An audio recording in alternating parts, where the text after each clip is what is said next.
কক্সবাজার থেকে দ্বিতীয় ধাপে ভাসানচরে যাচ্ছে আরও ১,৮০০ রোহিঙ্গা। পতেঙ্গায় প্রস্তুত নৌবাহিনীর জাহাজ।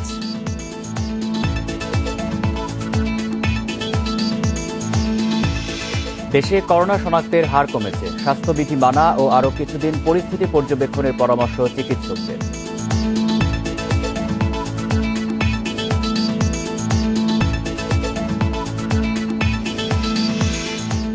অবসরের আগে ১ লাফেই ৫ ধাপ পদোন্নতি তুলা উন্নয়ন বোর্ডের ফরিদ উদ্দিনের। অর্থ লোপাট সহ দুর্নীতির অভিযোগ।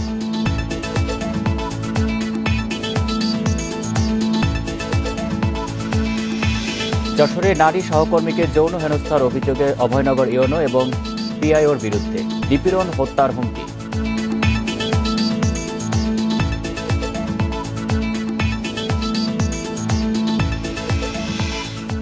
শীতে হাজারো পরিযায়ী পাখিতে মুখর খালবিল জলাশয়। ভিড় করছে শত শত মানুষ। নিরাপত্তা নিশ্চিত করার তাগিদ।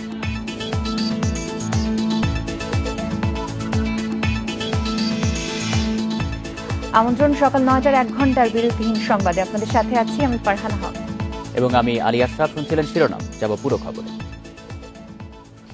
কক্সবাজার থেকে দ্বিতীয় ধাপে আরও ১,৮০০ রোহিঙ্গাকে নেওয়া হচ্ছে নোয়াখালীর ভাসানচরে। চট্টগ্রামের পতেঙ্গা থেকে নৌবাহিনীর ৪টি জাহাজে করে তাদের নিয়ে যাওয়া হবে। এর আগে সোমবার তাদের কক্সবাজার রোহিঙ্গা ক্যাম্প থেকে চট্টগ্রামে নিয়ে আসা হয়। রাত ৮:৩০টার দিকে রোহিঙ্গাদের বহনকারী ১৩টি বাস নগরীর পতেঙ্গার বিএএফ শাহীন কলেজে পৌঁছায়। বাকি ১৭টি বাসও পৌঁছায় মধ্যরাতে। রাতে তাদের চট্টগ্রামে অস্থায়ী ট্রানজিট ক্যাম্পে রাখা হয়। রোহিঙ্গারা জানায়, কক্সবাজারের রোহিঙ্গা ক্যাম্প থেকে আরও উন্নত পরিবেশে বসবাসের আশায় ভাসানচর যাচ্ছেন। গেল ১ ডিসেম্বর প্রথম ধাপে ১,৬৪২ রোহিঙ্গাকে ভাসানচর পাঠানো হয়।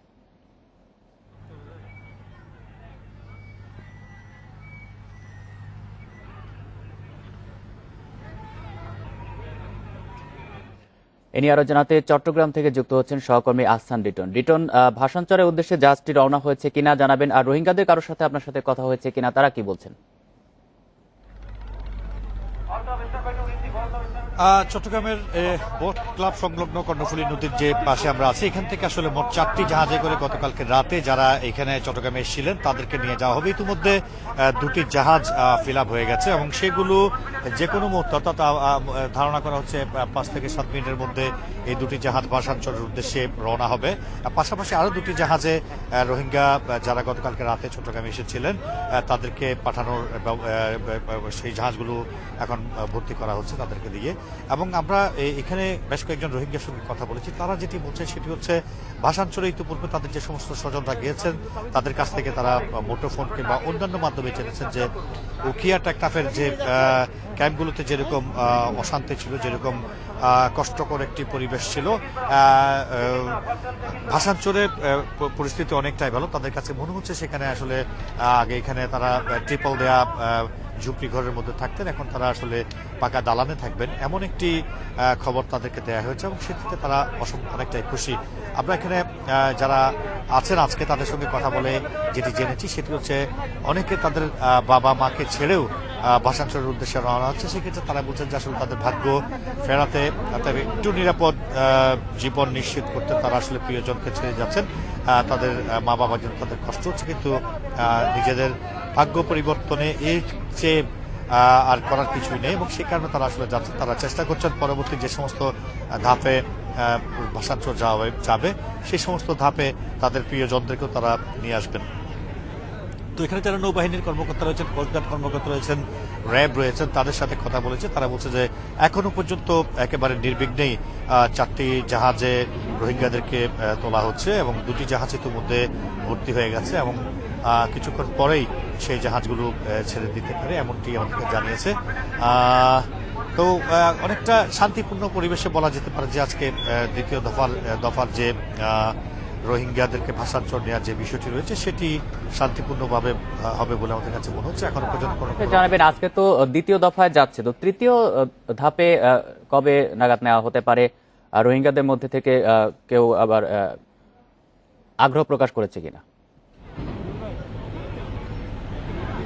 দেখুন, তৃতীয় দফা কখন নেওয়া হবে সেটি আসলে তারা যেমন নিশ্চিত করে বলতে পারেনি, পাশাপাশি কোনো দায়িত্বশীল প্রতিষ্ঠান আমাদেরকে জানায়নি। তবে এখানে যারা যাচ্ছেন তারা এই আশাটুকু নিয়ে যাচ্ছেন যে আগের টেকনাফ উকিয়া ক্যাম্পে যেরকম মানবিত জীবনযাপন তারা করেছেন তার থেকে অনেক সচ্ছল পরিবেশে তারা থাকবেন, সেরকম একটি আশা নিয়ে তারা ভাষাঞ্চলের দিকে রওনা হচ্ছেন এবং তারা মনে করছেন যদি ভাষাঞ্চলের পরিস্থিতি আসলেই ভালো হয়, তাদের জন্য আসলেই সুখকর হয়, তাহলে পরবর্তীতে তাদের যে সমস্ত স্বজনরা আটকে আছেন তাদেরকে নিয়ে যাওয়ার একটি আহ্বান তাদের আছে।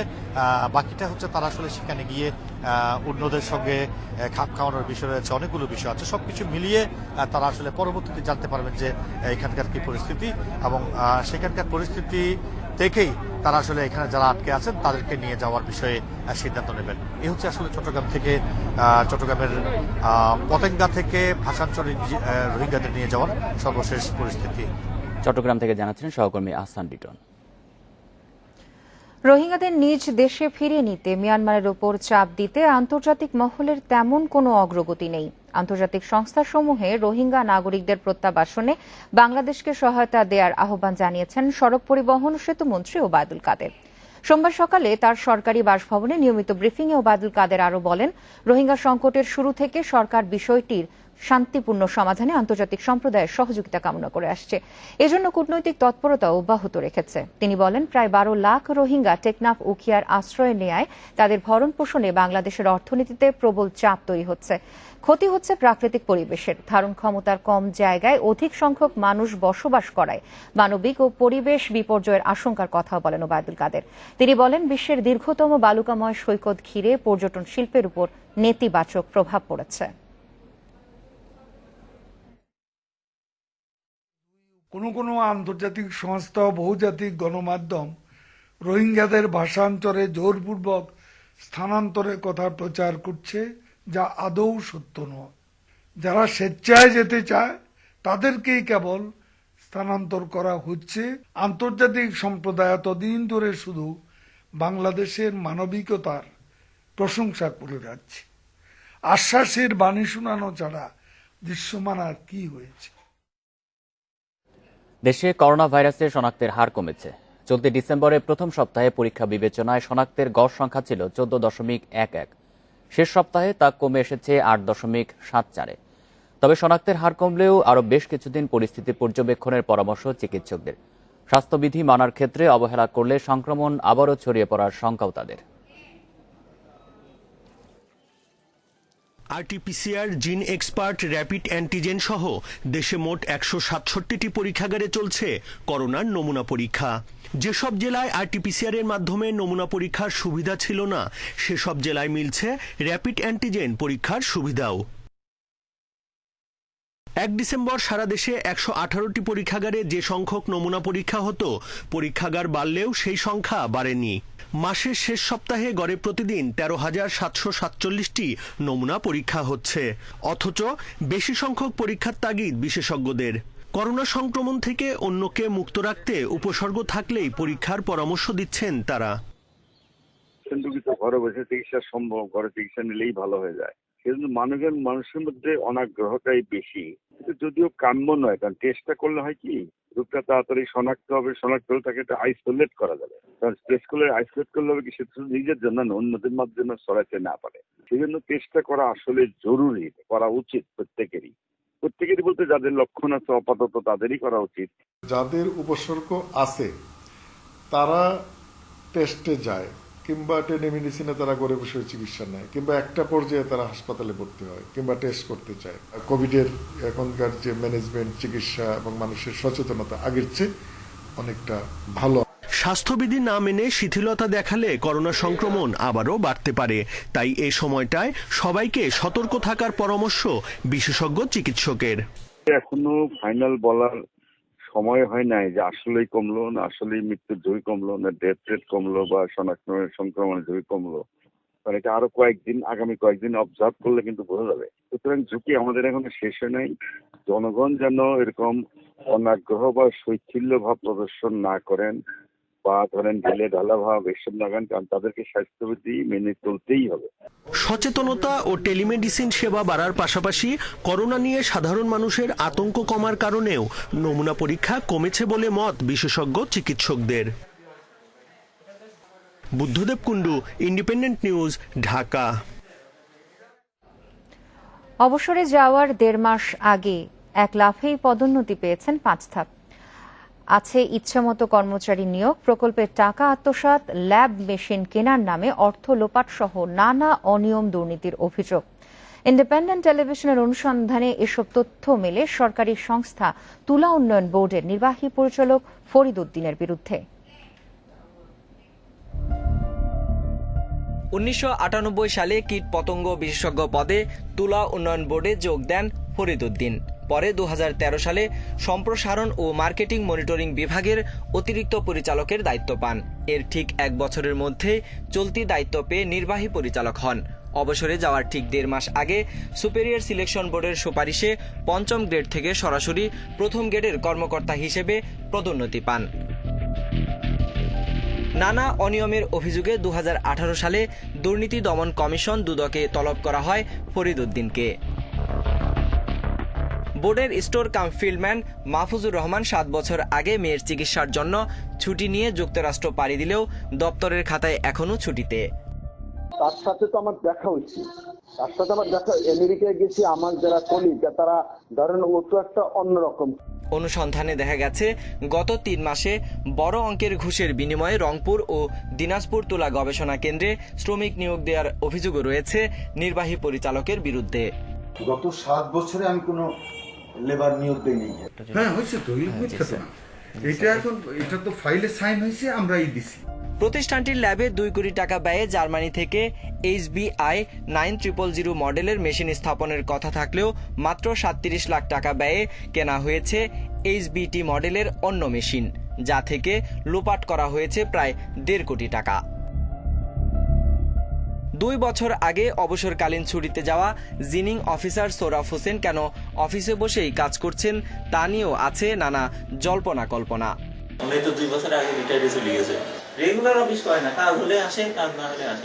এছাড়া আশ প্রযুক্তিবিদ আবু তালেব চৌধুরীর ল্যাবে থাকার কথা থাকলেও ব্যবহার করছেন অন্য একটি শীতাতপ নিয়ন্ত্রিত কক্ষ। আমার কাজটা হচ্ছে আমি ল্যাবরেটরিতে থাকি, আপনার পাতিকানো অনুযায়ী যা যা পাঠ্য আমরা তাই নিই। উচ্চমান সহকারী রোনা পারভিনের দায়িত্ব পালনের কথা রাজধানীর সদর দপ্তরে, কিন্তু চলতি দায়িত্ব নিয়ে তিনি কাজ করছেন নিজ এলাকা শ্রীপুর তুলা উন্নয়ন খামারে। তবে সদর দপ্তরের সকল আর্থিক সুবিধা পাচ্ছেন তিনি। এর সত্যতা খুঁজতে গেলে ইন্ডিপেন্ডেন্ট টিমকে অবরুদ্ধ করেও রাখা হয়। এসব অনিয়মের বিষয়ে ফরিদ উদ্দিনের সঙ্গে যোগাযোগ করা হলে তিনি সব অভিযোগ অস্বীকার করেন। সরাসরি একটা ইন্টারভিউ পেতে পারি আসলে এই বিষয়ে? এই বিষয়ে তো কোনো ইন্টারভিউ দেওয়া যায় না। Sohel Rana, independent News, Dhaka. যশোরের অভয়নগরে এক নারী সহকর্মীকে যৌন হেনস্থার অভিযোগ উঠেছে উপজেলা নির্বাহী কর্মকর্তা ও প্রকল্প বাস্তবায়ন কর্মকর্তার বিরুদ্ধে। ভুক্তভোগী ওই সহকারী প্রোগ্রামারের দাবি, আপত্তিকর প্রস্তাবে রাজি না হয় মানসিক নিপীড়নের পাশাপাশি দেওয়া হয়েছে হত্যার হুমকিও।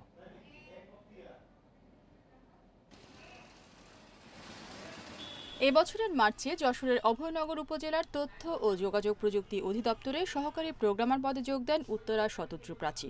সম্প্রতি প্রকল্প বাস্তবায়ন কর্মকর্তা শরীফ মোহাম্মদ রুবেলের সাথে তার কথোপকথনের একটি অডিও ভাইরাল হয় সামাজিক যোগাযোগ মাধ্যমে। কেন ভাই আসবেন, মারবেন?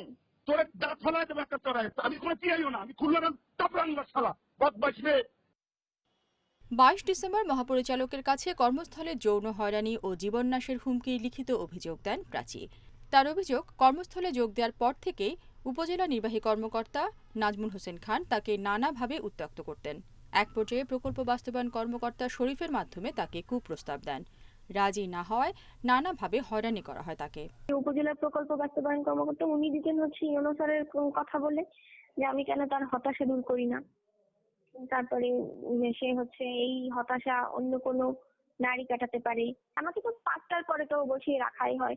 উপজেলা যখন একদম ফাঁকা হয়ে যায়, কেউই থাকে না প্রায় কোনো অফিসে, আমাকে যখন তলব করা হয় তখন তাকেও রাখা হয়। তবে প্রাচীর সব অভিযোগ অস্বীকার করে ইউএনও নাজমুল হোসেন ও পিআইও শরীফের দাবি, ষড়যন্ত্রের শিকার হয়েছেন তারা। সে আসলে ওইভাবে অফিস করতো না, কখন আসতো কখন যেত ঠিক ছিল না, কিন্তু ওই যে যখন সে দায়িত্ব অবহেলা শুরু করলো, এই সকল যখন তাকে দেয়া হলো, সে তখন আবার অফিস করা শুরু করছে, কিন্তু দায়িত্ব পালন করে না। সম্পূর্ণ মিথ্যা, বানোয়াট এবং উদ্দেশ্য প্রণোদিত ভাবে সে এইগুলা দিতে। পৃথিবীর কোন মানুষ আমার খাইয়ে দেয় কাজ নাই, সরকারি চাকরি করি, যে তাকে নিয়ে আমার এই কাজটা করতে হবে। বিষয়টি তদন্ত করে দেখা হচ্ছে বলে জানান জেলা প্রশাসক। বিষয়টা হচ্ছে আমরা তদন্ত করবো, যদি অভিযোগ পাইছি আমরা তদন্ত তো করবো অবশ্যই। কেউ যদি অপরাধ করে স্পেয়ার করবো না আমরা। এই ঘটনায় 28 ডিসেম্বর পিআইও শরীফকে দুর্যোগ ব্যবস্থাপনা অধিদপ্তরে প্রত্যাহার করা হয়েছে। Independent news desk. বছরের বেশিরভাগ সময়ে করোনা মহামারীর নেতিবাচক প্রভাবে বিপর্যস্ত অর্থনীতি, রাজনীতি, সংস্কৃতি সহ প্রায় সব খাত। তবে এই মহামারীর সবচেয়ে বেশি প্রভাব পড়েছে শিক্ষা খাতে। প্রায় পুরো বছর জুড়ে বন্ধ ছিল শিক্ষা প্রতিষ্ঠান। স্বাধীন বাংলাদেশে প্রথমবার শিক্ষার্থীদের দেওয়া হয়েছে অটো প্রমোশন। নতুন বছরে এই সংকট কাটিয়ে ওঠার প্রত্যাশা শিক্ষা সংশ্লিষ্টদের। পয়লা জানুয়ারি বই উৎসবের মধ্য দিয়ে শুরু হয় নতুন বছর। তখন কে জানতো কিছুদিন পরেই সব শিক্ষার্থীর জন্য অপেক্ষা করছে চরম অনিশ্চিত সময়। করোনা সংক্রমণের ঝুঁকি এড়াতে 18 মার্চ বন্ধ হয়ে যায় সব শিক্ষা প্রতিষ্ঠান। 1 এপ্রিল থেকে এইচএসসি ও সমমানের পরীক্ষা শুরুর কথা থাকলেও 7 অক্টোবর তা বাতিল ঘোষণা করে শিক্ষা মন্ত্রণালয়।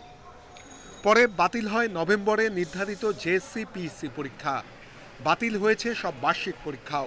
স্কুল কলেজ খোলার বাস্তবতা না থাকায় স্বাধীন বাংলাদেশে প্রথমবার দেয়া হলো অটো প্রমোশন। করোনার কঠিন বাস্তবতায় পুরো বছরটাই বাসায় অলস সময় কেটেছে শিক্ষার্থীদের। কবে তারা স্কুলে ফিরতে পারবে তা এখনো জানে না কেউ। তবে স্কুলে ফেরার জন্য উদ্গ্রীব তারা। বাসায় খেলাধুলা করি, গেম খেলি, টিভি দেখি, ব্যাডমিন্টন খেলি। শিক্ষা কার্যক্রমের ক্ষতি পোষাতে 29 মার্চ থেকে সংসদ টিভিতে ক্লাস লেকচার প্রচার শুরু করে মন্ত্রণালয়। একই সঙ্গে যেসব প্রতিষ্ঠানের সামর্থ্য আছে তাদেরকে অনলাইনে একাডেমিক কার্যক্রম চালানোর নির্দেশ দেওয়া হয়। তবে প্রযুক্তিগত জটিলতায় ডিজিটাল পড়াশোনার বাইরেই থেকে যায় অনেক শিক্ষার্থী। স্কুলের বেতন এবং অন্যান্য ফি নিয়ে বছর জুড়েই ছিল শিক্ষা প্রতিষ্ঠান কর্তৃপক্ষ আর অভিভাবকদের মধ্যে টানাপোড়েন। প্রতিষ্ঠান বন্ধ থাকায় ফি কমানোর দাবি জানান অভিভাবকরা, আর প্রতিষ্ঠান বলছে ফি কমালে শিক্ষকদের বেতন দেয়া সম্ভব হবে না। এ সমস্যার কার্যকর কোনো সমাধান দিতে পারেনি শিক্ষা মন্ত্রণালয়। শুধু সব মহলকে মানবিক আচরণের আহ্বান জানায় তারা। মন্ত্রণালয় বলছে করোনার কারণে শিক্ষা খাতের ক্ষতি পোষাতে সর্বাত্মক চেষ্টা চলছে। আগামী শিক্ষাবর্ষে কোন বিষয়গুলোতে জোর দিতে হবে, কোন বিষয়গুলোতে আমাদের আরও রেমেডিয়াল ক্লাস যেগুলো আমরা বলি যে ঘাটতি থাকলে সেই ঘাটতি পূরণের জন্য এক্সট্রা বিশেষ ক্লাস করানো, কোথায় কোথায় সেগুলোর প্রয়োজন হবে সেই বিষয়গুলো আমরা নির্ধারণ করব। আর শিক্ষা গবেষকরা বলছেন সামনের বছরের শিক্ষা কার্যক্রম কিভাবে চলবে সে বিষয়ে সুনির্দিষ্ট পরিকল্পনা নিতে হবে এখনই। সবাইকে সম্পৃক্ত করে শিক্ষা খাতের জন্য আমরা যদি একটি সমন্বিত প্রস্তুতি ও পুনরুদ্ধার পরিকল্পনা করতে পারি তাহলে হয়তো আমাদের ক্ষতিটা পুষিয়ে নেওয়া সম্ভব হবে। মহামারীতে অভিশপ্ত বছর শেষে সবার একটাই প্রত্যাশা, নতুন বছরে করোনার আঘাত থেকে মুক্তি পাক সবাই, প্রাণচঞ্চল হয়ে উঠুক শিক্ষা প্রতিষ্ঠানগুলো। নূরে আলম, ইন্ডিপেন্ডেন্ট নিউজ, ঢাকা। মহামারীর এই বছরে বিচারালয়ও করোনার ছোবলের বাইরে ছিল না। করোনা সংক্রমণের পর প্রথমবারের মতো শুরু হয় ভার্চুয়াল আদালত। দ্রুত রায় ঘোষণা এবং পুরনো মামলার দ্রুত নিষ্পত্তির উদ্যোগ ছিল প্রশংসনীয়। করোনায় আইনাঙ্গন হারিয়েছে অ্যাটর্নি জেনারেল মাহবুবে আলম সহ 30 জন আইনজীবী। বছরের শুরুতেই বিশ্বের অন্যান্য দেশ যখন করোনায় পর্যুদস্ত, তখনও স্বাভাবিক নিয়মেই দেশে চলছিল সব। 25 জানুয়ারি 19 বছর আগে পল্টনে সিপিবির সমাবেশে করা বোমা হামলা মামলায় 10 জঙ্গিকে মৃত্যুদণ্ড দেয় বিচারিক আদালত। মার্চের শুরুতে দেশে প্রথম করোনাক্রান্ত শনাক্ত হয়। 26 মার্চ থেকে বন্ধ হয়ে যায় অফিস আদালত সবকিছু। এতে থেমে থাকেনি অপরাধ। জরুরি মামলার শুনানির জন্য 9 মে ভার্চুয়াল অধ্যাদেশের মাধ্যমে নতুন এক বিচারিক ইতিহাস তৈরি করে বাংলাদেশ। বিচার বিভাগের জন্য এটা মাইলস হলো। তথ্য প্রযুক্তি ব্যবহার করে দেশের বাইরে থেকেও জামিন শুনানি হয়। এ সুযোগের অপব্যবহারে হয় জামিন জালিয়াতিও। জট নিরসনে দীর্ঘদিনের পুরনো মামলা নিষ্পত্তিতে প্রধান বিচারপতির উদ্যোগ প্রশংসা পায় সবার। অন্যান্য পেশার মতোই করোনার ছোবলে বিষাদ নামে আইনাঙ্গনেও। করোনায় মারা যান রাষ্ট্রের সর্বোচ্চ আইন কর্মকর্তা মাহবুবে আলম সহ অন্তত 30 জন আইনজীবী। দেশের ইতিহাসে প্রথম পুলিশি হেফাজতে মৃত্যুর মামলায় পল্লবীতে নিহত জনি হত্যায় 9 সেপ্টেম্বর 3 পুলিশ সদস্যকে যাবজ্জীবন কারাদণ্ড দেয় বিচারিক আদালত। সাবেক প্রধান বিচারপতি এস.কে. সিনহার বিচারের মধ্য দিয়ে প্রথমবারের মতো কোনো সাবেক প্রধান বিচারপতিকে কাঠগড়ায় দাঁড় করায় দুদক। অল্প সময়ে বিচার কাজ শেষ করে রায় দেওয়ার রেকর্ডও গড়ে এ সময় বিচারিক আদালত। করোনা পরীক্ষার কেলেঙ্কারির হোতা রিজেন্ট গ্রুপের চেয়ারম্যান মোহাম্মদ শাহিদের বিরুদ্ধে করা অস্ত্র মামলায় মাত্র 8 কার্যদিবসে যাবজ্জীবন কারাদণ্ড দেয়া হয়। নরসিংদীর শামিমা নূর পাপিয়া ও তার স্বামী সুমন চৌধুরীকেও 8 কার্যদিবসে অস্ত্র মামলায় 27 বছরের কারাদণ্ড দেয় আদালত। বরগুনার আলোচিত রিফাত শরীফ হত্যা মামলায় তার স্ত্রী আয়েশা সিদ্দিকা মিন্নি সহ 6 আসামিকে মৃত্যুদণ্ড দেয় বরগুনার জেলা ও দায়রা জজ আদালত। তীব্র আন্দোলনের মুখে ধর্ষণের সর্বোচ্চ শাস্তি মৃত্যুদণ্ড করে 13 অক্টোবর অধ্যাদেশ জারি করে সরকার। এরই মধ্যে ঢাকা বিশ্ববিদ্যালয়ের শিক্ষার্থী ধর্ষণ মামলায় আসামি মজনুর যাবজ্জীবন কারাদণ্ডের রায় হয় 20 নভেম্বর। এদিকে বছরের শেষ ভাগে দুর্নীতি ও অর্থ পাচার মামলা নিয়ে সরব হয়ে ওঠে উচ্চ আদালত। প্রায় 300 কোটি টাকা আত্মসাৎ করে পালিয়ে যাওয়া পিকে হালদারকে দেশে ফিরিয়ে আনা, সাংসদ পাপুল ও তার স্ত্রীর অর্থ পাচার এবং অর্থ পাচারকারীদের তালিকা চাওয়া সহ নানা ঘটনায় মুখরিত থাকে বিচারাঙ্গন। জান্নাতুল ফেরদাউস Tanvi, independent News, Dhaka. London থেকে যারা আসবেন তাদের 14 দিন থাকতে হবে প্রাতিষ্ঠানিক কোয়ারেন্টিনে। তারা হজ ক্যাম্প বা হোটেলে থাকতে পারবেন। সোমবার প্রধানমন্ত্রী শেখ হাসিনার সভাপতিত্বে মন্ত্রিসভার বৈঠক শেষে একথা জানান মন্ত্রিপরিষদ সচিব খন্দকার আনোয়ারুল ইসলাম। তিনি বলেন, লন্ডন ফ্লাইট থেকে যে ব্যক্তি আসুক না কেন তাকে নিয়ম মানতে হবে। করোনা নেগেটিভ রিপোর্ট থাকলেও তাকে কোয়ারেন্টিনে থাকতে হবে। প্রধানমন্ত্রী এ বিষয়ে পরিষ্কার নির্দেশনা দিয়েছেন বলেও জানান তিনি। ঢাকার দিয়াবাড়ি ও হজ ক্যাম্পে কোয়ারেন্টিনের পাশাপাশি হোটেলের ব্যবস্থাও রাখা হবে। হোটেলে নিজস্ব খরচে কোয়ারেন্টিন থাকতে হবে বলে জানান মন্ত্রিপরিষদ সচিব। কবে থেকে এই ব্যবস্থা কার্যকর হবে সে বিষয়ে শিগগির নোটিশ জারি করা হবে।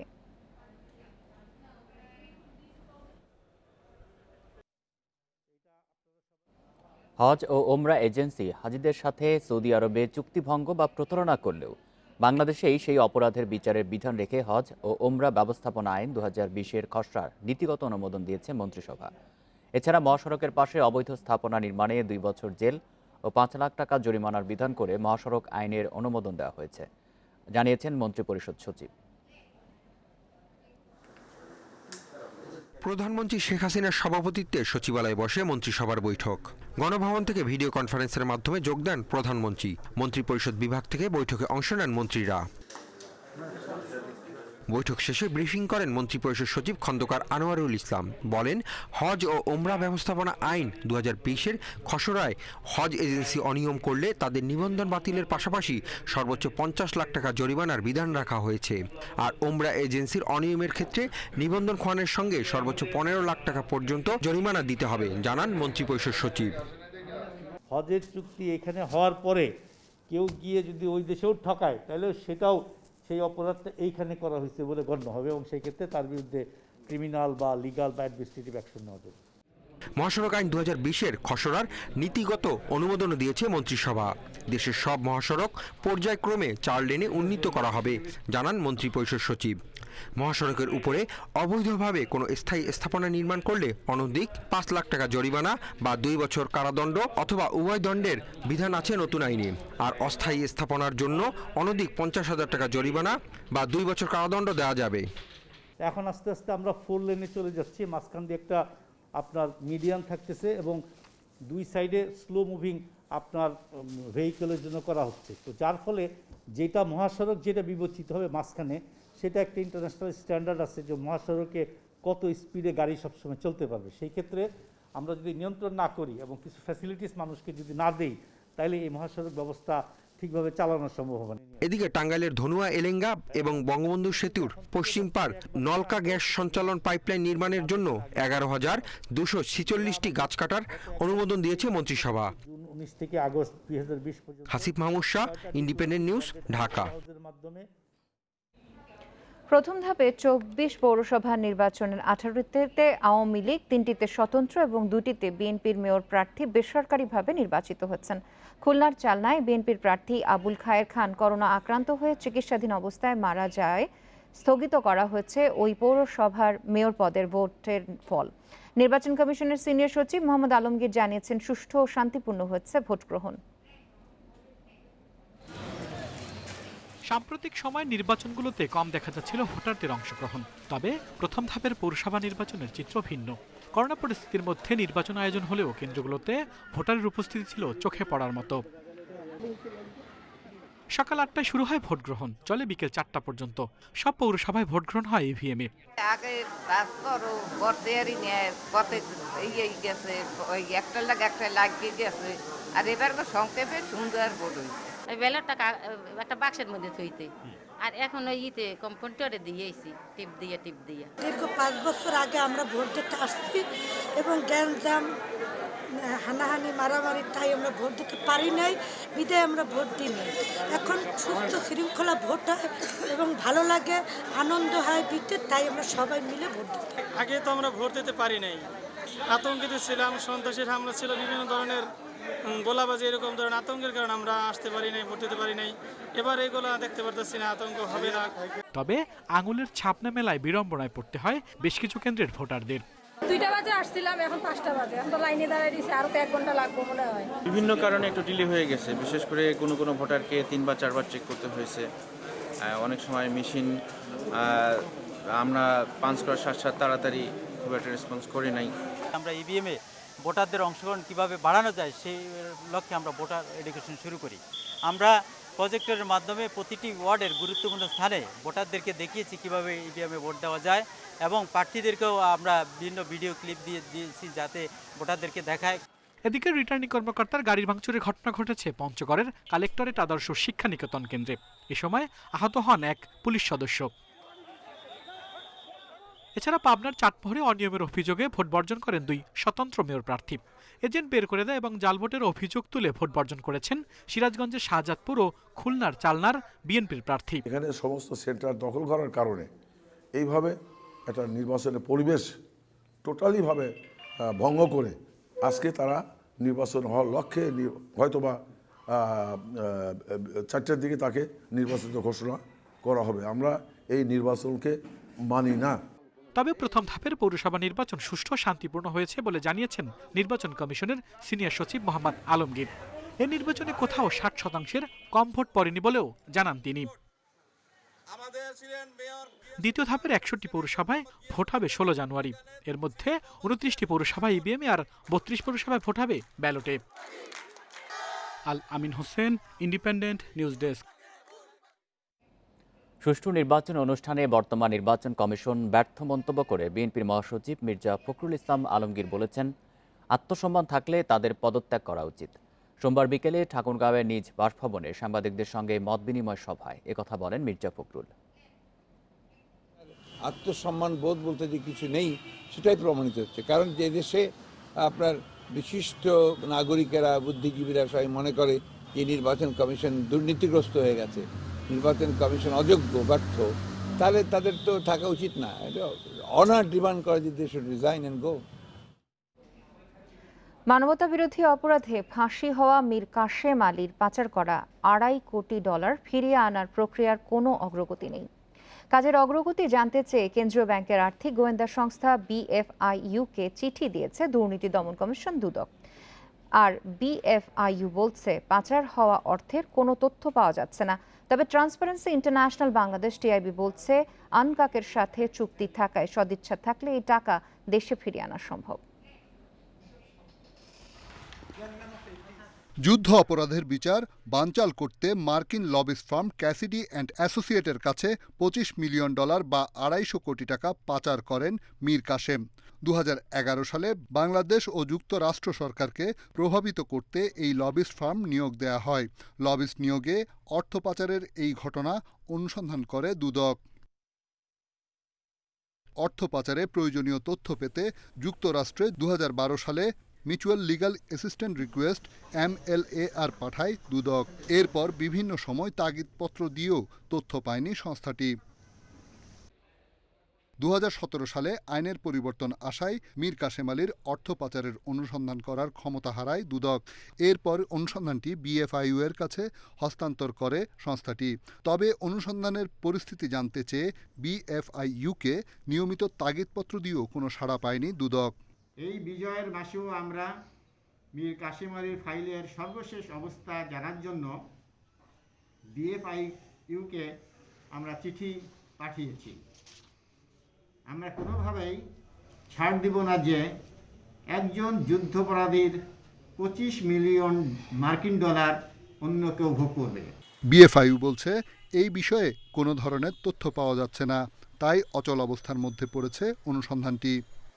বেশ আগের ঘটনা, বিভিন্ন জায়গায় এটা লেখা হয়েছিল, কিন্তু এটার সঠিক কোনো তথ্য তখন কোনো এফআইইউ দিতে পারে নাই। টিআইবি বলছে বাংলাদেশ আনকাকভুক্ত দেশ হওয়ায় অন্য কোনো আনকাকভুক্ত দেশ থেকে টাকা আনা সময়ের ব্যাপার মাত্র। এই জন্য প্রয়োজন চৌকস অনুসন্ধান আর সদ ইচ্ছা। অর্থ পাচার ফেরত আনার যে পদ্ধতি আন্তর্জাতিকভাবে এবং জাতীয়ভাবে নির্ধারিত আছে, সেই পদ্ধতি যদি সরকার অনুসরণ করে তাহলে অবশ্যই বাংলাদেশ থেকে পাচারকৃত অর্থ যেরকম ফিরিয়ে আনা সম্ভব। যারা এর সাথে অর্থ সম্পদ করেছেন এবং যারা এর সাথে জড়িত তাদেরকে বিচার আয়তায় আনা অবশ্যই সম্ভব। অনুসন্ধান বা তদন্ত করা বিএফআইইউ এর কাজ নয়, তাই সংশ্লিষ্ট প্রতিষ্ঠানকে তারা এই অর্থ পাচারের ঘটনা অনুসন্ধানের দায়িত্ব দিতে পারে বলেও মনে করে টিআইবি। রিশাদ হুদা, ইন্ডিপেন্ডেন্ট নিউজ, ঢাকা। আগামী 5 বছরে 1 কোটি 13 লাখ লোকের কাজের সুযোগ তৈরি করতে চায় সরকার। এর মধ্যে দেশের ভেতর হবে 81 লাখ আর বিদেশে 32 লাখ। এমন লক্ষ্য নির্ধারণ করে চূড়ান্ত করা হয়েছে 8ম পঞ্চবার্ষিক পরিকল্পনা, যা মঙ্গলবার অনুমোদন পাবে প্রধানমন্ত্রী শেখ হাসিনার সভাপতিত্বে অনুষ্ঠেয় এনইসি সভায়। এছাড়া দারিদ্র্য নামিয়ে আনা হবে 15.5%। করোনার কারণে বদলে গেছে বিশ্ব অর্থনীতির গতিপথ, ধাক্কা লেগেছে দেশের অর্থনীতিতেও। আমদানি রপ্তানি ও বিনিয়োগ কমে যাওয়ায় নেতিবাচক প্রভাব পড়েছে কর্মসংস্থানে, ফলে বেড়েছে দারিদ্র্য। অর্থনীতি ও দরিদ্র মানুষকে বাঁচিয়ে রাখতে প্রায় 1.25 লাখ কোটি টাকার প্রণোদনা প্যাকেজ বাস্তবায়ন করছে সরকার। এমন অপ্রত্যাশিত নানামুখী চ্যালেঞ্জ মাথায় নিয়ে আগামী 5 বছর কিভাবে এগোবে দেশ, সেই পরিকল্পনা চূড়ান্ত করছে সরকার। এই পরিকল্পনাটি বাংলাদেশ বদ্বীপ পরিকল্পনা বাস্তবায়নের যে প্রাথমিক পর্যায়ে, সেক্ষেত্রে এই পরিকল্পনাটি একটি গুরুত্বপূর্ণ ভূমিকা পালন করবে। এসডিজি বাস্তবায়নের যে লক্ষ্য, আন্তর্জাতিক আমাদের উন্নয়ন এজেন্ডার যে লক্ষ্য, সেটি অর্জনে এই 8ম পঞ্চবার্ষিক পরিকল্পনার সুনির্দিষ্ট কর্মসূচি রাখা হয়েছে। বেকারত্ব কমিয়ে আনতে 2021 সালে 21.5 লাখ লোকের কর্মসংস্থান করতে চায় সরকার। পরবর্তী 4 বছরে এই সংখ্যা ক্রমান্বয়ে বাড়বে। এজন্য জোর দেয়া হবে বিনিয়োগ ও বাণিজ্যের উন্নত পরিবেশ নিশ্চিতে। সব মিলিয়ে 2025 সালে জিডিপির প্রবৃদ্ধি হবে 8.5%, আর দারিদ্র্য কমবে 5 ভাগ। কর্মসংস্থান সৃষ্টি সেটি হবে বেসরকারি এবং সরকারি বিনিয়োগের মাধ্যমে। বেসরকারি বিনিয়োগ হবে দেশের মোট বিনিয়োগের 81%, যেটি মাত্র ছিল 14% স্বাধীনতার সময়ে। তবে অর্থনীতিবিদরা বলছেন এসব লক্ষ্য পূরণ সহজ হবে না, কারণ 2021 সালেও থাকছে করোনার প্রভাব। অর্থনীতি পুনরুদ্ধার করে নতুন 21 লাখ লোকের কর্মসংস্থানের জন্য দরকার হবে বিপুল বিনিয়োগ। আগামীর যে কর্মসংস্থান, সেটা আমরা অভ্যন্তরীণ বাজার বলি আর বৈশ্বিক বাজার বলি, সেটা কিন্তু উৎপাদনশীলতা এবং দক্ষতার ভিত্তিতে হতে হবে। তা না হলে আমরা হয়তো কর্মসংস্থান সৃষ্টি করতে পারবো, কিন্তু সেটা দিয়ে দারিদ্র্য নিরসন কিন্তু করা যাবে না। সুতরাং শোভন কাজ সৃষ্টি উৎপাদনশীলতার ভিত্তিতে, দক্ষতার ভিত্তিতে, এই জায়গাগুলোতে আমাদের নজর দিতে হবে। সরকারের হিসাবে 5 বছরের এই পরিকল্পনা বাস্তবায়নে বিনিয়োগ হবে প্রায় 65 লাখ কোটি টাকা, যার 75,000 কোটি টাকা আসবে বৈদেশিক উৎস থেকে। Ruhul Amin, Independent News, Dhaka. Bicycle lane দখল মুক্ত করতে রাজধানীর মানিক মিয়া এভিনিউতে উচ্ছেদ অভিযান চালিয়েছে ঢাকা উত্তর সিটি কর্পোরেশন। এ সময় পুলিশ বক্স ও কয়েকটি টং দোকান উচ্ছেদ করা হয়। ডিএনসিসি বলছে কোনো অবস্থাতেই সড়ক ও ফুটপাত দখল হতে দেয়া হবে না। এদিকে 5ম দিনের মতো গুলিস্তানে সুন্দরবন স্কয়ার সুপার মার্কেটে উচ্ছেদ অভিযান চালিয়েছে ঢাকা দক্ষিণ সিটি কর্পোরেশন।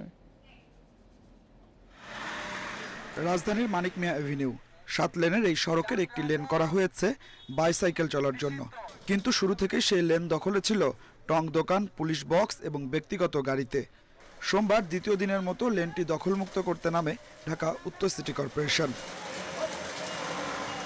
সব উচ্ছেদ করা হলেও বিপত্তি বাধে পুলিশ বক্স সরাতে। অবশেষে মেয়র আতিকুল ইসলামের নির্দেশে ভাঙা হয় পুলিশ বক্সটি। এতে দীর্ঘদিন পর উন্মুক্ত হলো সাইকেল লেন। শুধু উচ্ছেদ নয়, দখল ঠেকাতে এখন থেকে নিয়মিত নজরদারির কথা জানালো ডিএনসিসি। যেহেতু আইনশৃঙ্খলা রক্ষাকারী বাহিনী নির্মাণ করেছে, হয়তোবা আমাদের নগর ভবনের ঊর্ধ্বতন কর্তৃপক্ষ এটা পুলিশ বিভাগের ঊর্ধ্বতন কর্তৃপক্ষের সাথে আলোচনা করে হয়তো সরিয়ে নেবেন। তো কিন্তু মেয়র মহোদয়ের কাছ থেকে, মেয়র স্যারের কাছ থেকে আমরা নির্দেশনা পেয়েছি এটি সরিয়ে দেওয়ার জন্য, সেজন্য আমরা আজকে সরিয়ে দিয়েছি। তবে উচ্ছেদ অভিযান চালানোর পর আবারও দখল হচ্ছে সড়ক, ফুটপাত। এই যেমন কারওয়ান বাজারে ফুটপাতে থাকা শ্রমিক লীগের কার্যালয়টি উচ্ছেদ করা হয় গত বছর, কিন্তু আবারও ফুটপাতে গড়ে তোলা হয়েছে কার্যালয়টি।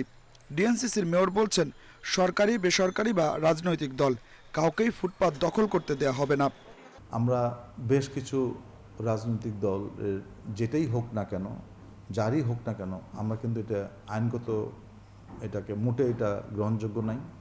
এবং আমরা মনে করি প্রত্যেকেই যার যার অফিস ফুটপাতে করে জনগণের সাথে এটা আমরা ব্যাহত হচ্ছে, এটি আমরা করতে দিব না।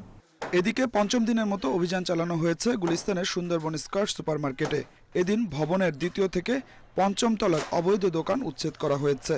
এ পর্যন্ত 5 দিনে 550-র মতো অবৈধ দোকান উচ্ছেদ হলো। অভিযান শেষ হতে আরও কয়েকদিন লাগবে বলে জানিয়েছে দক্ষিণ city corporation. Adilur Rahman, independent News, Dhaka.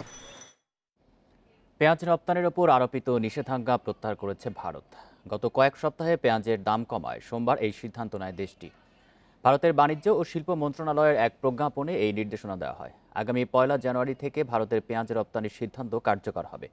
এর আগে গত সেপ্টেম্বরে স্থানীয় বাজারে দর সহনীয় পর্যায়ে রাখতে পেঁয়াজ রপ্তানির ওপর নিষেধাজ্ঞা দেয় দেশটি। ভারতে ভয়াবহ বন্যায় অনেক পেঁয়াজের আবাদি জমি তলিয়ে যাওয়ার পরই ওই নিষেধাজ্ঞা দিয়েছিল দেশটির কেন্দ্রীয় সরকার। বাংলাদেশ সবচেয়ে বেশি পেঁয়াজ আমদানি করে ভারত থেকে। 1 বছর আগে ভারত পেঁয়াজ রপ্তানি বন্ধ করায় এর দর সর্বোচ্চ 300 টাকা উঠেছিল বাংলাদেশে।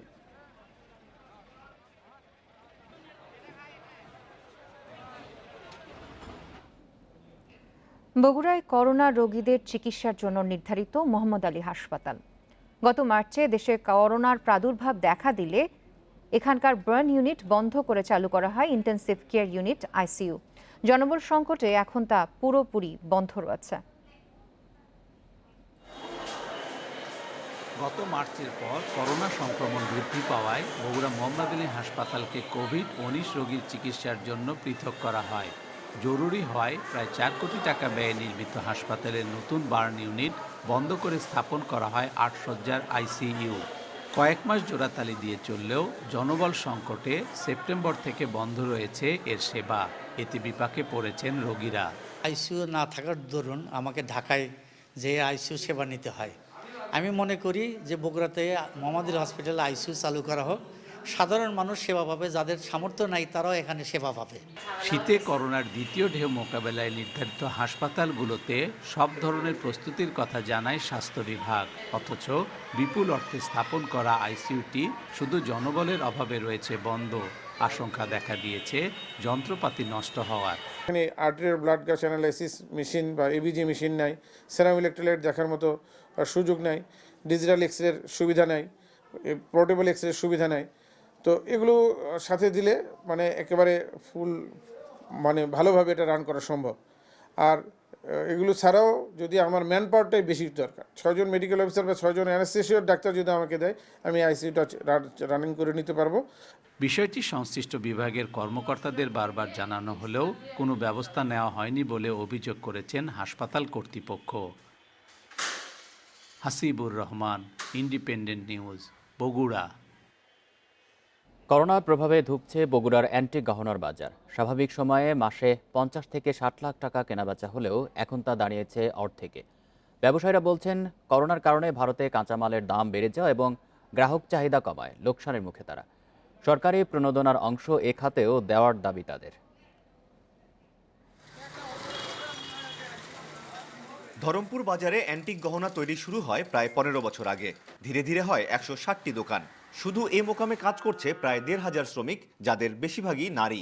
এছাড়াও নামুজা, বারোপুর, ইরুলিয়া সহ ৫০-৬০টি গ্রামে কাজ করছেন আরও প্রায় ১০,০০০ শ্রমিক। পিতল সহ বিভিন্ন ধাতু ছাঁচে ফেলে আকৃতি দেয়া হয় গলার হার, কানের দুল সহ বিভিন্ন গহনার। সোনা বা রূপার প্রলেপ দিলেই দেখা মেলে ঝকঝকে গহনা। বাংলাদেশের বিভিন্ন মার্কেটের পাশাপাশি এসব গহনা যায় ভারতেও। তবে করোনার থাবায় বিপর্যয়ের মুখে এই ব্যবসা। মাল মেডিসিনের দাম বেশি, মানে প্রোডাক্টটা মানে কাঁচা মাল প্রোডাক্ট কম। এর আগে যে দানার মাল করে নিল তখন কমাই ছিল, এখন একটু আনা সামান্য একটু আনা বেশি। অন্য সময় প্রতি মাসে অন্তত ৫০ লাখ টাকার কেনাবেচা হলেও করোনার পর তার অর্ধেকও হচ্ছে না। রিসেন্ট 2 মাস হলে আমাদের ব্যবসাটা মোটামুটি চালু হয়েছে, কিন্তু সার্বিক দিক থেকে ব্যবসাটা খুব খারাপ। সামাজিক অনুষ্ঠান বন্ধ হয়ে যাওয়ার কারণে মালের চাহিদা কমে গেছে। সংকটের মুখে পেশা পরিবর্তন করছেন অনেক শ্রমিক। বিসিক সহ কোনো ব্যবসায়িক সংগঠনের অংশ না হওয়ায় প্রণোদনাও জোটেনি। আমরা এখানে যারা ব্যবসায়িক আছি, এখানকার যারা পোদ্দার আছি, তারা আমরা লক্ষ লক্ষ টাকা ঋণের মধ্যে পড়ে গেছি। এক প্রোডাক্টে মাল কিনতে হচ্ছে রেট বেশি, সেল করতে যে আমরা রেট পাচ্ছি না, সেল মন মতো হচ্ছে না।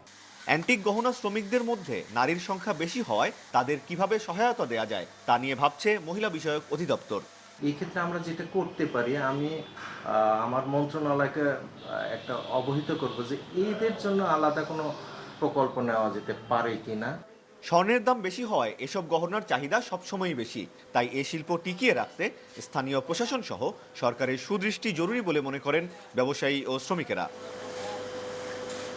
আমিরুল Latif, independent news, Bogura.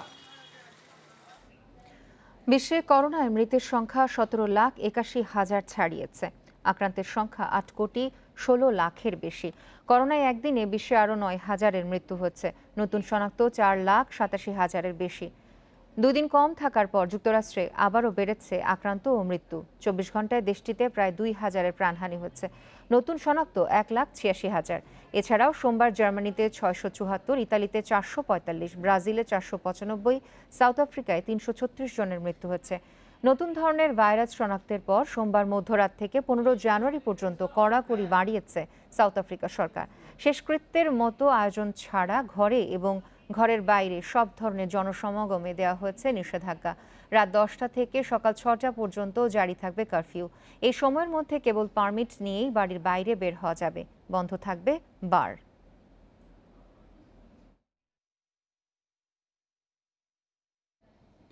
Saudi আরবের সুপরিচিত নারী অধিকার কর্মী লুজাইন আল হাতলুলকে ৫ বছর ৮ মাসের কারাদণ্ড দিয়েছে দেশটির সন্ত্রাস বিরোধী আদালত।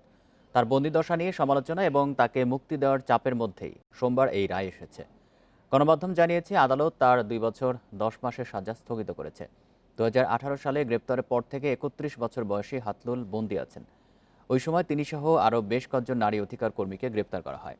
এর আগে দেশের স্বার্থের ক্ষতি ও বিদেশের শত্রুদের সহায়তা দেওয়ার অভিযোগ ওঠে হাতলুলের বিরুদ্ধে।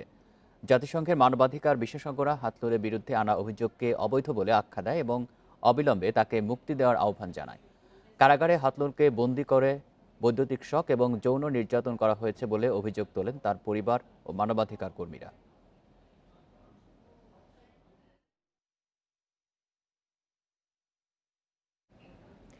ক্যামেরুনের পশ্চিমাঞ্চলে বাস দুর্ঘটনায় অন্তত ৩৭ জন নিহত হয়েছেন। গুরুতর আহত হয়েছে ১৮ জন। নিহতদের মধ্যে ১০ জন নারী এবং ৪ জন শিশু রয়েছে। রোববার নেমেলে গ্রামে এই দুর্ঘটনা ঘটে। পুলিশ জানায় ৭০ আসনের বাসটি ফোমবান শহর থেকে রাজধানীর ইয়াওন্ডের দিকে যাচ্ছিল। এ সময় একটি ট্রাকের সঙ্গে সংঘর্ষ হয়। ঘটনাস্থলে ব্রিজের সঙ্গে ধাক্কা খায় আরেকটি বাস। এতে ঘটে হতাহতের ঘটনা। স্থানীয় কর্তৃপক্ষ জানায় দুর্ঘটনার পর সাহায্য করতে ছুটে আসে গ্রামের বাসিন্দারা। বেশিরভাগ যাত্রী তাদের পরিবারের সঙ্গে নতুন বছর উদযাপন করতে বাড়ি যাচ্ছিল। কেউ বড়দিন পালন শেষে ফিরছিলেন।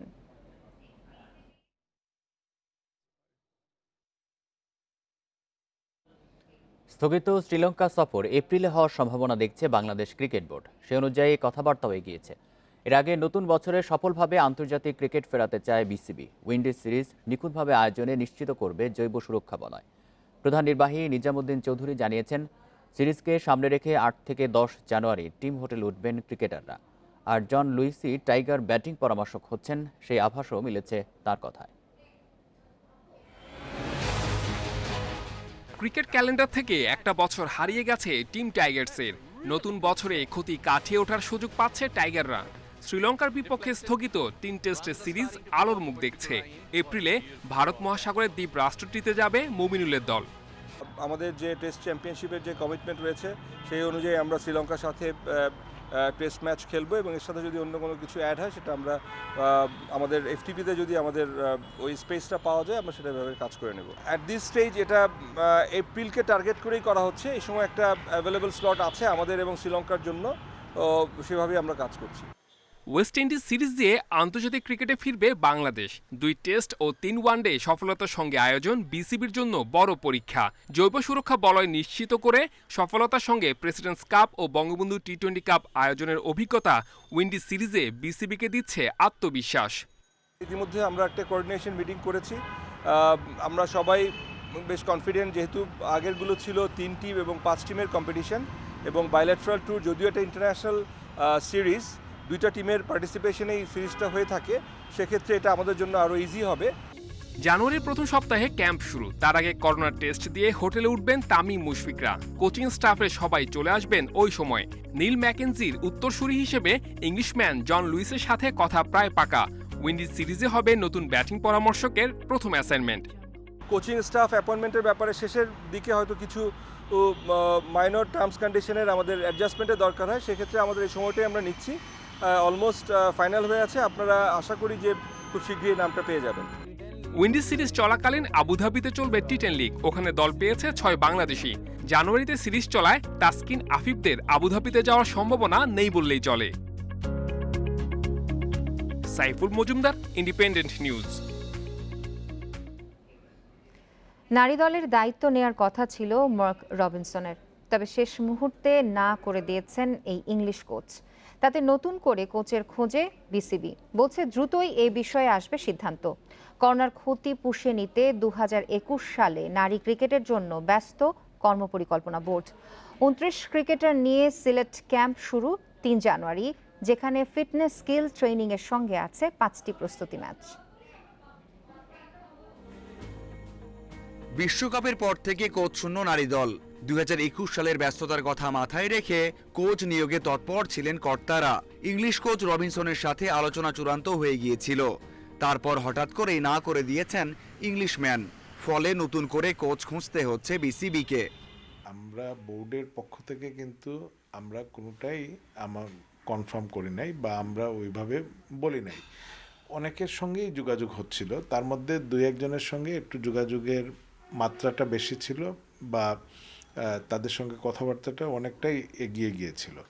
করোনাতে সবচেয়ে বেশি ক্ষতি হয়েছে নারী দলের। সাকিব তামিমরা মাঠে ফিরতে পেরেছেন, জাহানারা সালমারা এখনও অপেক্ষায় আছেন। ক্ষতি পুষিয়ে নিতে বিসিবি নানা পরিকল্পনা হাতে নিয়েছে, তৈরি করে ফেলেছে রূপরেখা। জানুয়ারির শুরুতে নারী দলের ক্যাম্প। করোনা টেস্টের পর সেটা হবে সিলেটে। অনূর্ধ্ব 17 ও 19 দলের ট্যালেন্ট হান্ট ও ক্যাম্প হবে ফেব্রুয়ারি-মার্চে। জাতীয় দলে তারকারা লম্বা ক্যাম্প শেষে সাউথ আফ্রিকা ইমার্জিং টিমের সাথে হোম সিরিজ খেলবে মার্চে। জুনে ট্রাইনেশন সিরিজ দিয়ে আন্তর্জাতিক অঙ্গনে ফিরবেন সালমা রুমানারা। আমাদের সূচিটার কথা বলেছি, তার মধ্যে বেশি কিন্তু ক্যাম্পের কথা এবং হোমে যে সিরিজগুলো রয়েছে সেগুলোর কথা বলেছি। আমাদের নেশন ওয়াইড বা আমাদের অন্যান্য যে রুটিন যে টুর্নামেন্টগুলো, সেগুলো আমরা স্বাস্থ্যবিধির বিষয়টা বিবেচনায় বা পরিস্থিতির উপর নির্ভর করে আমরা হয়তো কোনোটা করব, কোনোটা হয়তো নাও করতে পারি। স্থগিত হওয়া নারী যুব বিশ্বকাপের প্রথম আসর হবে 2022 সালে। এজন্য নতুনদের তুলে আনতে ঘরোয়া আসরগুলো ভালো ভেন্যুতে আয়োজন করতে চায় বিসিবি। মাঝহারুল ইসলাম, ইন্ডিপেন্ডেন্ট নিউজ। শীতে প্রতি বছরের মতো এবারও এসেছে হাজারো পরিযায়ী পাখি। বিভিন্ন জেলার খালবিল, হাওর, পুকুর, জলাশয় প্রাণবন্ত হয়ে উঠেছে পাখির বিচরণে। দূর দূরান্ত থেকে এসব পাখি দেখতে ভিড় করছেন শত শত মানুষ। তবে পরিযায়ীদের নিরাপত্তায় প্রশাসনকে আরও তৎপর হবার দাবি পাখিপ্রেমীদের। প্রতি বছরই এ সময় শীতপ্রধান অঞ্চল থেকে আসতে থাকে পরিযায়ী পাখি। প্রচণ্ড ঠান্ডা থেকে বাঁচতে হাজার হাজার মাইল পথ পাড়ি দিয়ে তুলনামূলক কম শীতের বাংলাদেশকেও বেছে নেয় তারা। এরই মধ্যে বিভিন্ন জায়গায় জলাশয় ও আশপাশের এলাকায় নিজেদের আশ্রয়স্থল করে নিয়েছে এসব পাখি। সিরাজগঞ্জের তারাশে করতোয়া নদীর শাখা খালে এবারও দেখা মিলছে হাজারো পরিযায়ীর। আর এসব পাখির কলকাকলিতে মুখর ওই এলাকা। অথচ শিকারীদের দাপটে একসময় শীতের পাখি মুখ ফিরিয়ে নিয়েছিল এখান থেকে। তবে স্থানীয়দের সচেতনতা আর ভালোবাসায় আবারও ফিরে আসছে এসব পাখি। এখন দলে দলে বালিহাঁস, পানকৌড়ি, বড় পানকৌড়ি, সাদা বক, ধূসর বক ও মাছরাঙা সাঁতার কেটে বেড়াচ্ছে এসব জলাশয়ে। ফজরের থেকে শুরু হয় পাখি পড়া, কিচিমিচি শুরু করে। আর এই এলাকায় এই দুই জায়গা পাখি থাকে, এই জায়গা থাকে আর এক জায়গা থাকে ওই সমাজ পুকুরে, ওই জায়গায় অতিরিক্ত পাখি থাকে। যদি কেউ এদেরকে হামলা না করে, কেউ তাড়া না দেয়, কেউ নেট না পাতে বা হয়তো গুলি ফায়ার না করে, তাহলে এখানে পাখি প্রত্যেক বছরই আসবে। ফরিদপুরের ভাঙ্গায় রেল স্টেশনের কাছে নূরপুর বিল। নীল শাপলা, কলমিলতা আর কচুরিপানা ফুলের মাঝে নানা রকম পরিযায়ী পাখি বিলের সৌন্দর্য আরও বাড়িয়ে তুলেছে। একটা চক্র, এরা পাখি শিকার করে, বিভিন্নভাবে তারা পাখিটাকে ধরে পাখি নিধনের একটা চেষ্টা চালায়। আর এসব কারণে দিনে দিনে এসব পরিযায়ী পাখির আগমনও কিন্তু আস্তে আস্তে কমে আসছে। শিকারীদের কাছ থেকে পাখিদের নিরাপদে রাখতে প্রশাসনকে আরও কঠোর হওয়ার দাবি স্থানীয়দের। এরা কিন্তু আমাদের অতিথি, এদেরকে দেখে রাখার দায়িত্ব আমাদের। এটা যেন আমরা সবাই মেনে চলি, আমরা লক্ষ্য রাখছি এবং এবার আমরা আরও কঠোর হব, যাতে করে আমাদের জলাশয়গুলিতে যে অতিথি পাখিরা আসবে তাদেরকে যেন আমরা সুরক্ষা প্রদান করি। সারা বিশ্বে পরিব্রাজক পাখিদের রক্ষায় 2006 সাল থেকে বিশ্ব পরিযায়ী পাখি দিবস পালন হয়ে আসছে। প্রতি বছরই 10 ও 11 মে দিবসটি পালন করা হয়। খাদিজাতুল কুবরা, ইন্ডিপেন্ডেন্ট নিউজ ডেস্ক। এ ছিল এখনকার সংবাদের আরো বিস্তারিত জানতে চোখ রাখুন আমাদের ফেসবুক, ইউটিউব এবং টুইটারে। ধন্যবাদ সাথে থাকার জন্য।